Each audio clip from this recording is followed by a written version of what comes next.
kita solat ni betul tak kita rasa Tuhan melihat kita? Tuhan melihat dengan apa? Dengan sifat basar, bukan dengan mata. Sebab tu kita belajar tauhid ni. Kalau orang tak belajar tauhid, i'tiqad dia boleh terancam. Kadang-kadang dia kata Tuhan ni melihat dengan mata. Maksudnya di sini, bila kita belajar tauhid, akidah kita akan selamat. Akidah kita akan jelas dan keyakinan kita tu akan sahih. Betul lah. Jadi maksudnya bila kita solat kita cuba kaitkan dengan solat kita, ibadah kita. Bila kita solat, kita nak rasa seperti mana ulama rasa kita cuba hadirkan lah. Kita solat, adakah kita rasa Tuhan melihat kita? Adakah kita rasa Tuhan mendengar setiap apa yang kita lafazkan? Al-Fatihah, surah, zikir, tahiyat kita, salam kita, Tuhan mendengar. Kita rasa tak benda tu? Dan hati kita, apa yang kita fikir? Hati dengan fikir ni kita kira sekalikan lah. Maknanya kita fikir tentang, kita tengah solat ke, kita tengah fikir pasal benda lain, pasal dunia benda lain. Macam tu pasal apa dah? Pasal kerja kita ke, pasal keluarga kita ke, pasal makanan ke. Sedangkan Tuhan bersifat dengan basar, Tuhan melihat. Tuhan melihat kita berdiri, kita rokok, kita sujud, Tuhan melihat. Tuhan mendengar apa yang kita lafazkan. Masa kita lafazkan zikir, masa sujud ke, masa rokok ke, baca Al-Fatihah, tahiyat, Tuhan dengar. Dan Tuhan tahu, Tuhan bersifat dengan ilmun. Basar sama ilmun. Ilmu Tuhan mengetahui. Tuhan tahu apa yang ada dalam hati kita. Kita betul-betul fikir tentang solat kita ke, ataupun kita memang ikut je hayal, habis dah solat, salam dah. Begitu. Jadi bila kita belajar ilmu tauhid ni, kita kaitkan dengan ibadah kita.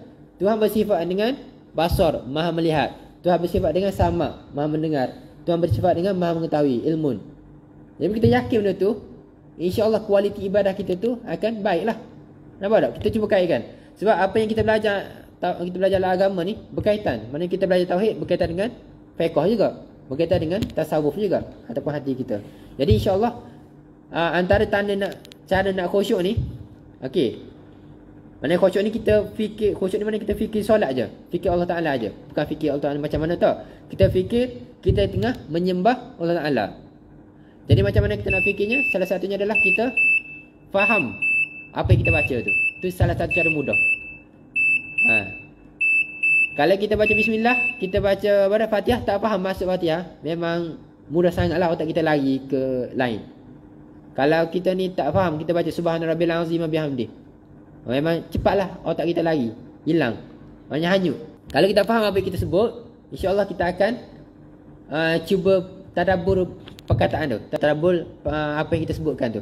Kita cuba memahati bacaan kita. Contoh bayangkan Bismillahirrahmanirrahim, dengan nama Allah yang maha pemurah lagi maha penyayang. Mana kita rasa benda tu dalam hati kita. Kalau kita baca Bismillahirrahmanirrahim, tak faham pun maksud dia apa. Betul sah solat kita, tapi kualiti ataupun rasa nikmat tu tak rasalah.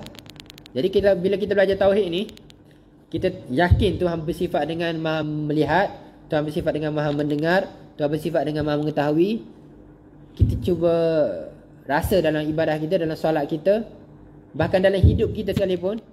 Ni susah juga ni nak buat, tapi kita cuba buat dalam hidup kita ni, apa yang kita rasa dalam solat, kita bawa ke dalam kehidupan kita. Itu sebaik-baiknya. Kita sentiasa rasa kita diperhatikan. Kita rasa Tuhan mendengar perkataan kita. Jadi kita takutlah nak sebut perkataan yang mencarut, yang lucah ke apa semua tu.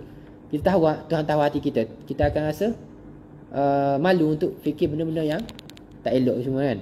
Jadi benda tu, daripada solat kita yang baik, insya-Allah akan membentuk pribadi kehidupan yang baik.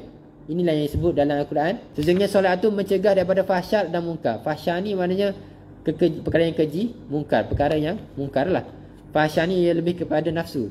Mana perkara-perkara yang berkaitan dengan nafsu yang jahat ni dicegah dengan solat yang baik.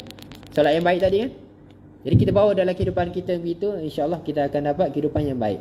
Sebab tu kalau budak-budak, remaja ke anak-anak ni, perangai dia tak elok, suka mencarut, mencuri, dahaka mak ayah, makan makanan yang haram semua tu, cuba cek solat dia macam mana. Biasanya solat dia memang adalah tak berkualiti lah, begitulah kata. Kalau solat berkualiti, insya-Allah akan bentuk peribadi yang baik. Ni antara salah satu kita kata kemenjadian murid.